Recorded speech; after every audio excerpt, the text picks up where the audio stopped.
అంబటి రాంబాబు గారు చేసినటువంటి వ్యాఖ్యలు ముందుగా చెప్పాలనంటే 2024లో వైఎస్ఆర్ కాంగ్రెస్ పార్టీకి 11 సీట్లు వచ్చానంటే దానికి ప్రధానమైనటువంటి కారణం వాళ్ళు మాట్లాడేటటువంటి మాటలు, వాళ్ళ బూతులు, వాళ్ళ పదజాలం. కేవలం రోడ్డుల మీద కాదు, అసెంబ్లీ సాక్షిగా వాళ్ళు మాట్లాడినటువంటి మాటలన్నీ కూడా చూసి విసిగిపోయి ఆంధ్రప్రదేశ్ రాష్ట్ర పరువుని ఇంకా తీసుకోలేమని చెప్పి భూస్థాపితం చేసే విధంగా 11 సీట్లకి వాళ్ళకి పరిమితం చేయడం జరిగింది. అంత క్లారిటీగా పబ్లిక్ ఒక తీర్పు ఇచ్చి మీరు ఈ తప్పు చేశారు కాబట్టి మీకు ఈ శిక్ష విధించామని తెలియజేసిన తర్వాత కూడా ఇప్పటికీ కూడా వాళ్ళకి ఇంగిత జ్ఞానం ఉండి వాళ్ళలో మార్పు రాలేదనంటే దీని మీద ఇంకేం మాట్లాడాలి? డెవలప్మెంట్ గురించి మాట్లాడమనండి, డెవలప్మెంట్ గురించి క్రిటిసైజ్ చేయమనండి, ఆంధ్రప్రదేశ్ రాష్ట్రంలో ఏం జరుగుతుందో ఏం జరగబోతుందో దాని గురించి చర్చించమనండి. అసలు వాళ్ళ నాయకుడు ఫస్ట్ ఆఫ్ ఆల్ అసెంబ్లీకే రాడు. సెకండ్ది మేము చేస్తున్నటువంటి ఏ కార్యక్రమంలో కూడా అడ్డుపడడం. మూడోది వీటన్నిటికీ కూడా బరి తెగించి ఇలాంటి మాట్లాడితే ఎవరు ఊరుకుంటారు చెప్పండి? సభ్య సమాజంలో ఎవరైనా అదే మాట్లాడినటువంటి మాట నేను ఇక్కడ ఉన్నటువంటి వ్యక్తులు ఎవరైనా ఉంటే మీరు ఎవరైనా ఊరుకుంటారా?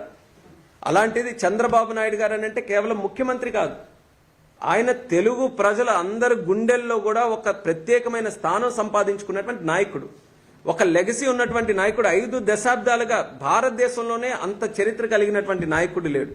అలాంటిది ఈ రోజుకి కూడా ఉత్సాహంగా రాష్ట్రం అభివృద్ధి చెందాలని అంత కష్టపడుతూ ఉంటే ఇష్టానుసారంగా అతనికి వాళ్ళ ఫ్యామిలీకి తల్లులకి ఎలా ఇబ్బంది పెట్టే విధంగా మాట్లాడుతున్నారనంటే దానికి తగిన మూల్యం చెల్లించాల్సిందే.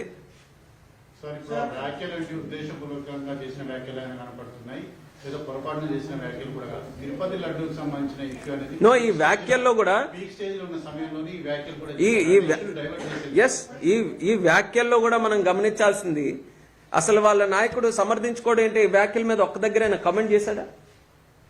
ఇలాంటి వ్యాఖ్యలు మాట్లాడకూడదు. ఇప్పుడు ఆయన ఒక గౌరవప్రదమైన ఒక పార్టీ నాయకుడిగా ఉన్నాడని అనుకుంటే వాళ్ళ పార్టీలో ఉన్నటువంటి వ్యక్తి ఒక ముఖ్యమంత్రిని ఉద్దేశించి ఇచ్చేస్తే అసలు దానికి సంబంధించి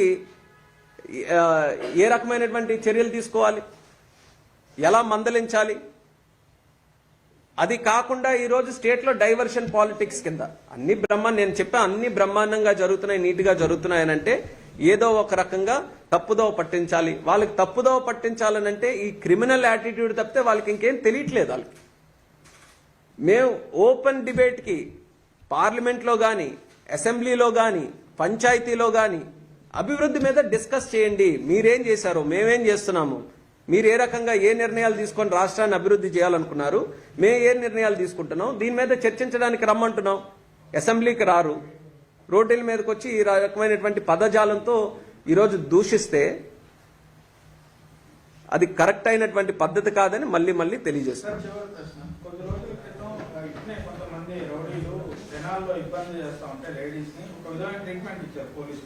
రాష్ట్రం మొత్తం హర్షించింది, సపోర్ట్ చేసింది ఆ ట్రీట్మెంట్ కి, ఎక్సెప్ట్ వైఎస్ఆర్సీపీ వాళ్ళు బాధపడ్డారు.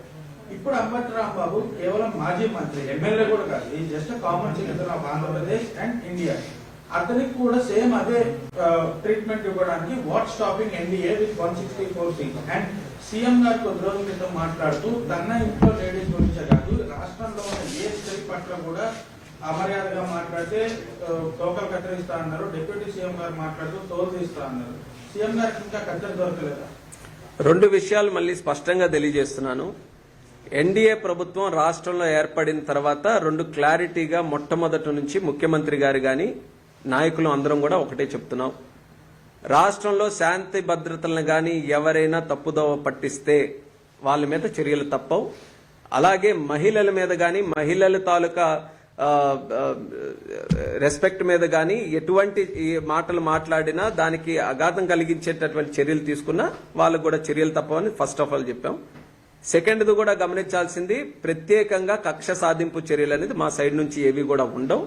రాష్ట్రంలో లా అండ్ ఆర్డర్ ఉండాలి, పెట్టుబడులు రావాలి. ఈ రెండింటి మీదే బేస్ చేసుకుని వెళ్తున్నాం. ఏ నిర్ణయం పోలీస్ తీసుకున్నా సరే ఈ రెండింటిని క్లారిటీగా పెట్టి కేసు ఎస్టాబ్లిష్ చేసి సాక్ష్యాధారాలన్నీ కూడా చూసుకొని ప్రతి ఒక్కటి కూడా నిర్ణయించుకొని చేస్తాం. ఈ ఇన్సిడెంట్ కూడా ఇప్పుడు మొన్న జరిగింది. ఇంకా లెట్ ఇట్ అన్ఫోల్డ్. ఇప్పుడు పోలీసులు కూడా రంగంలోకి దిగారు, వాళ్ళు కూడా ఇచ్చేసుకున్నారు, కంప్లైంట్ మీద వాళ్ళు కూడా యాక్షన్ తీసుకున్నారు. ఇంకా భవిష్యత్తులో ఎలా ఉండబోతుంది అనేది. కాకపోతే ఇప్పటికైనా సరే నాకు ఆశ్చర్యం కలిగింది ఏంటంటే అంత మాట మాట్లాడి మళ్ళీ పబ్లిక్ మళ్ళీ ప్రెస్ దగ్గరికి వచ్చి నేను పెద్ద నాయకుడు,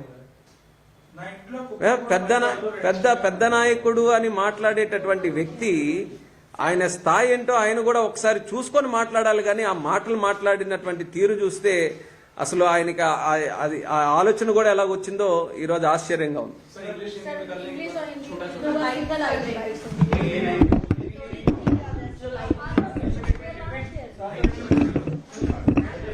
మీడియా మిత్రులందరికీ కూడా నమస్కారం.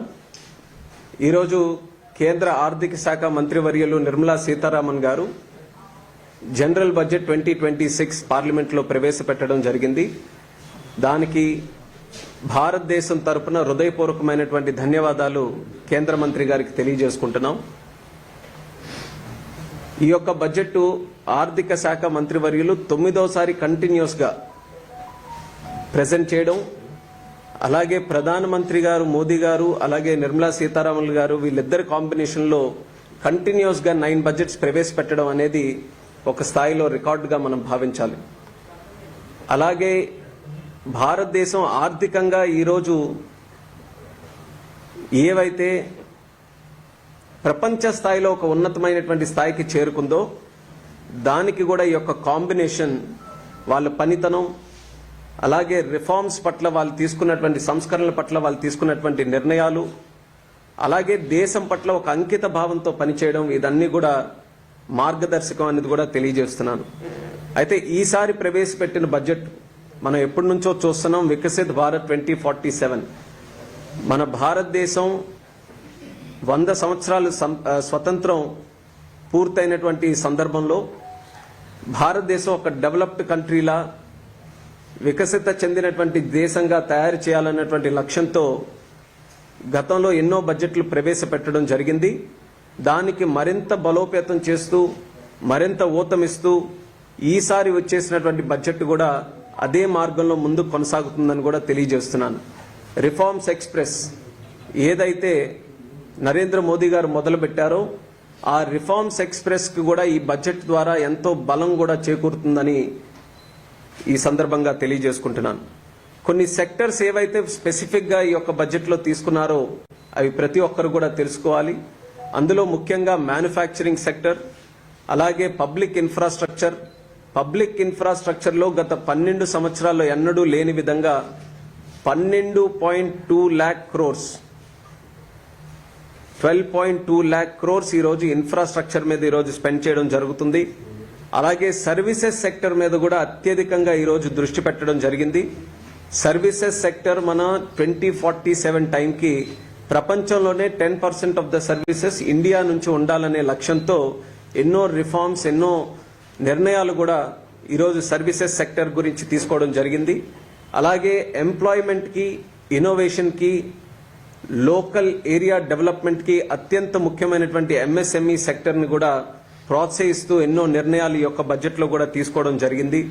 అలాగే మన బడ్జెట్ తో పాటు 16th ఫైనాన్స్ కమిషన్ ఏదైతే ఈరోజు పార్లమెంట్ లో టేబుల్ చేశారో ఈ 2 డాక్యుమెంట్స్ కూడా మనం చూసుకుంటే అర్బనైజేషన్ మీద, సిటీస్ గ్రోత్ మీద, Tier 2, Tier 3 సిటీస్ ఏవైతే ఉన్నాయో వాటిలో ఫెసిలిటీస్ కోసం, స్టాండర్డ్ ఆఫ్ లివింగ్ ఇంప్రూవ్ చేయడం కోసం, ఈజ్ ఆఫ్ లివింగ్ కోసం ఎంతో బడ్జెట్ నిర్ధారిస్తూ దాని మీద కూడా అనేకమైనటువంటి నిర్ణయాలు ఈ కేంద్ర బడ్జెట్ ద్వారా తెలియజేయడం జరుగుతుంది. మరి ఇవన్నీ కూడా చూసుకుంటే దీనివల్ల లాభం ఎవరికనేది కూడా మనం ఒకసారి గ్రహించాలి. భారతదేశం అనేది ఒక యువ దేశం. అటువంటిది మన యువతీ యువకులకి అత్యంత ఉపయోగకరంగా ఉండే విధంగా ఈ యొక్క బడ్జెట్ ని రూపకల్పన చేయడం జరిగింది. ఇందాకే నేను చెప్పాను, జాబ్ క్రియేషన్ మ్యానుఫ్యాక్చరింగ్ సెక్టర్ కానీ, లేకపోతే ఎంఎస్ఎంఈ సెక్టర్ కానీ, లేకపోతే సర్వీసెస్ సెక్టర్ కానీ, సర్వీసెస్ సెక్టర్ లో ఉన్న ఐటీ సెక్టర్, టెక్నాలజీ, యానిమేషన్, ఇలాంటి ఎన్నో సెక్టర్స్ ఇవన్నీ కూడా తీసుకుంటే మన దేశంలో ఉన్నటువంటి యువతీ యువకులు రేపు ప్రపంచంతో పోటీ పడాలి. అలాగే వాళ్ళ తాలూకా స్కిల్లింగ్ రేపు భవిష్యత్తులో వస్తున్నటువంటి టెక్నాలజీస్ కి అనుగుణంగా ఉండాలనే ఆలోచనతో ఈ రోజు నుంచే దానికి స్టెప్స్ వేయడం జరుగుతుంది. అలాగే ఆంటర్ప్రినర్షిప్, కొత్తగా ఎవరైతే స్టార్టప్స్ పెట్టాలన్నా, లేకపోతే ఇండస్ట్రీస్ కానీ కంపెనీస్ స్టార్ట్ చేయాలన్నా, కొత్త ఐడియాస్తో ఏదైనా ఒక ఆంటర్ప్రినర్షిప్ ఐడియాతో ముందుకు వెళ్ళాలన్నా వాళ్ళకి కూడా ఊతమిస్తూ బడ్జెటరీ సపోర్ట్ కానీ, లేకపోతే రెగ్యులేటరీ సపోర్ట్ కానీ, లేకపోతే స్కిల్లింగ్ అండ్ ట్రైనింగ్ కానీ వీటిని కూడా ఈ యొక్క బడ్జెట్లో పొందుపరచడం జరుగుతుంది. దీని ముఖ్యమైనటువంటి ఉద్దేశం భారతదేశంలో ఇంక్లూజివ్ గ్రోత్, అందరినీ కూడా అంటే ఎక్కడా కూడా ఇన్ఈక్వాలిటీ లేకుండా, ఎకనామిక్ ఇన్ఈక్వాలిటీ ముఖ్యంగా లేకుండా ప్రతి ఒక్కరిని కూడా సమిష్టిగా అభివృద్ధి చెందాలనే ఆలోచనతో ఈ యొక్క బడ్జెట్ని రూపకల్పన చేయడం జరిగిందనేది స్పష్టంగా మనకి బడ్జెట్ కానీ వింటే తెలుస్తుంది. అలాగే ఈరోజు మనం చూసుకుంటే ప్రపంచంతో, ఎందుకనంటే భారతదేశం ప్రపంచంలోనే ఒక అగ్రస్థానంలో ఉన్నటువంటి దేశంగా ఈరోజు తయారైంది. మనం ఏం నిర్ణయిస్తున్నాం, మన దేశం ఎటువైపు వెళ్ళబోతుంది, మన నిర్ణయాలు ఏ రకంగా ఉన్నాయి, దీని ప్రభావం కేవలం భారతీయులే కాదు ప్రపంచంలో ఉన్నటువంటి పెద్ద పెద్ద దేశాలు కూడా ఈరోజు భారతదేశం వైపు చూస్తున్నాయి. అటువంటిది ప్రపంచంలో ఎన్నో డెవలప్ అయినటువంటి కంట్రీస్ కూడా ఈరోజు అత్యంత సామాన్యమైనటువంటి గ్రోత్ లెవెల్స్ ఈరోజు అందుకుంటుంటే మన భారతదేశం మాత్రం 7% గ్రోత్ రేట్తో ఈరోజు అభివృద్ధి చెందడం అనేది నిజంగా చాలా గొప్ప విషయం. ఇది సర్వసాధారణంగా వచ్చినటువంటి గ్రోత్ రేట్ కాదు. ఎందుకనంటే ఎన్నో ఛాలెంజెస్ గత 10-12 సంవత్సరాల నుంచి ప్రపంచంలో మనం చూసాం. సప్లై చైన్లో డిస్రప్షన్స్ వచ్చాయి, మ్యానుఫ్యాక్చరింగ్లో అనేక ఛాలెంజెస్ వచ్చాయి, అలాగే కోవిడ్ పాండమిక్ మనకు వచ్చింది, అలాగే కంట్రీస్ మధ్యలో కూడా చాలా రకాలైనటువంటి ఇష్యూస్ కూడా మనం తరచూ చూస్తున్నాం. ఇన్ని ఇబ్బందులు వచ్చినా సరే భారతదేశంలో మాత్రం ఎక్కడ గ్రోత్ రేట్కి ఏ ఎఫెక్ట్ లేకుండా ఒక స్టేబుల్ కంట్రీగా, ఒక డిసైజివ్ కంట్రీగా ఈరోజు భారతదేశం మాత్రం ముందుకు అడుగులు వేస్తుంది. అటువంటి ఈ 7% గ్రోత్ రేట్ ఏదైతే మనం అచీవ్ చేస్తున్నామో దీన్ని సస్టైన్ చేయాలి. సస్టైన్ చేస్తూ యాక్సెలరేట్ కూడా చేసుకుంటూ వెళ్ళాలి. మనం పెట్టుకున్నటువంటి లక్ష్యాలు 2047 కల్లా మనం చేరుకోవాలనంటే ఈ గ్రోత్ రేట్ ఎక్కడ డీవియేట్ కాకుండా బలపరుచుకుంటూ భవిష్యత్తులో వస్తున్నటువంటి ఆపర్చునిటీస్ గ్లోబల్ లెవెల్లో కూడా భారతదేశం అందిపుచ్చుకొని ముందుకు వెళ్లే విధంగా ఈ యొక్క బడ్జెట్ నిర్ధారించడం జరిగిందని కూడా తెలియజేస్తున్నాను. మరొక ముఖ్యమైనటువంటి విషయం, ఇది ఆర్థిక మంత్రి గారు కూడా బడ్జెట్ స్పీచ్ లో చెప్పడం జరిగింది. ఏదైతే డెట్ టు జీడిపి రేషియో కూడా దాన్ని కూడా క్రమేపీ తగ్గిస్తూ వస్తున్నాం. అంటే అది మన ఫైనాన్షియల్ డిసిప్లిన్ కి, ఫైనాన్షియల్ స్టెబిలిటీకి కూడా ఒక ముఖ్యమైనటువంటి ఒక నంబర్ అది. దానితో పాటు 4.3% లోనే మన ఫిస్కల్ డెఫిసిట్ కూడా ఉంచడం అనేది అది చాలా ఫ్రూగల్ ఫిస్కల్ డిసిప్లిన్ ఉంటే తప్ప దాన్ని మనం అచీవ్ చేయలేం. అది మన భారతదేశం ఈరోజు అచీవ్ చేసిందని కూడా ఈరోజు గొప్పగా తెలియజేసుకుంటున్నాను. మనం ఇందాక మ్యానుఫ్యాక్చరింగ్ సెక్టర్ ఏదైతే బడ్జెట్ ద్వారా అత్యంత ముఖ్యమైనటువంటిది, మనం ఎట్ ఏ గ్లాన్స్ కానీ బడ్జెట్ చూసుకుంటే ఎక్కువ శాతం మనకు కనబడేది తయారీ రంగం, మ్యానుఫ్యాక్చరింగ్ రంగంని ఈరోజు భారతదేశం గ్లోబల్ మ్యానుఫ్యాక్చరింగ్ హబ్ గా ప్రమోట్ చేయడానికి ఎన్నో నిర్ణయాలు తీసుకుంది. అందులో కొన్ని ముఖ్యమైనటువంటి మనం తీసుకుంటే సెమీ కండక్టర్ డివైజెస్ రేపు ఎలక్ట్రానిక్స్ గానీ ఐటీ సెక్టర్ కి ఒక ఫౌండేషన్ లెవెల్లో కావలసినటువంటి ఒక సెక్టర్ అది. ఈరోజు ప్రపంచంలోనే చాలా వేళ్ల మీద లెక్కపట్టే దేశాలే ఈరోజు సెమీ కండక్టర్ లో సక్సెస్ సాధించగలిగాయి. అందులో ఈరోజు భారతదేశం కూడా చేరిందనంటే అది మనకెంతో గర్వకారణంగా తెలియజేస్తున్నాను. ఈ యొక్క సెమీ కండక్టర్ మిషన్ గతంలోనే ప్రారంభించి సుమారు 20,000 కోట్ల రూపాయలు దానికి నిర్ధారిస్తే మనం అనుకున్న స్థాయి కంటే ముందే సెమీ కండక్టర్ డివైజెస్ లో సక్సెస్ సాధించాం. కాబట్టి ఆ అవుట్లేని 22,000 crores నుంచి సుమారు 40,000 crores వరకు కూడా ఇది పెంచడం జరిగింది. ఇది ఐటీ సెక్టర్ కి, సెమీ కండక్టర్ కి, ఎలక్ట్రానిక్స్ మ్యానుఫ్యాక్చరింగ్ కి ఇది చాలా బలమిస్తుందని కూడా తెలియజేసుకుంటున్నాను. ఎలక్ట్రానిక్స్ అండ్ కాంపోనెంట్స్ దాన్ని కూడా ఈరోజు ప్రోత్సహిస్తున్నాం. అలాగే బయోఫార్మా సెక్టర్ బయోఫార్మా శక్తి అనే మిషన్ ద్వారా బయోఫార్మాలో మ్యానుఫ్యాక్చరింగ్, స్కిల్లింగ్, ట్రైనింగ్ అలాగే హబ్స్ క్రియేట్ చేస్తూ ఆ సెక్టర్లో కూడా భారతదేశం ప్రపంచంలో అగ్రస్థానంలో ఉండే విధంగా నిర్ణయాలు ఈ బడ్జెట్లో తీసుకోవడం జరిగింది. అలాగే rare earth and critical minerals, ఇందులో కూడా ఎప్పటి నుంచో భారతదేశం అనుకున్న విధంగా సక్సెస్ సాధించలేదన్నటువంటి మాట తరచూ కూడా మనం వింటూ వస్తున్నాం. ఎందుకనంటే క్రిటికల్ మినరల్స్ కానీ, మ్యాగ్నెట్స్ కానీ, రేర్ ఎర్త్ మినరల్స్ కానీ దీంట్లో ఎక్కువగా మన దేశం ఇంపోర్ట్ చేసుకుంటూ వస్తుంది. అటువంటి ఈ మినరల్స్, ఈ ఖనిజాలు మన దగ్గరే ఉన్నాయి. దాన్ని మనం మైనింగ్ చేసుకొని వాల్యూ ఎడిషన్ చేసి ఈ మ్యాగ్నెట్స్ కానీ లేకపోతే దీనికి సంబంధించినటువంటి మెటీరియల్స్ ఇవన్నీ కూడా మన దేశంలోనే తయారు కావాలనేది స్పష్టంగా ఈ బడ్జెట్ ద్వారా మనకు తెలుస్తుంది. దీనికి ప్రత్యేకంగా నేను అభినందిస్తున్నాను. ఎందుకనంటే ఈ సెక్టర్ లో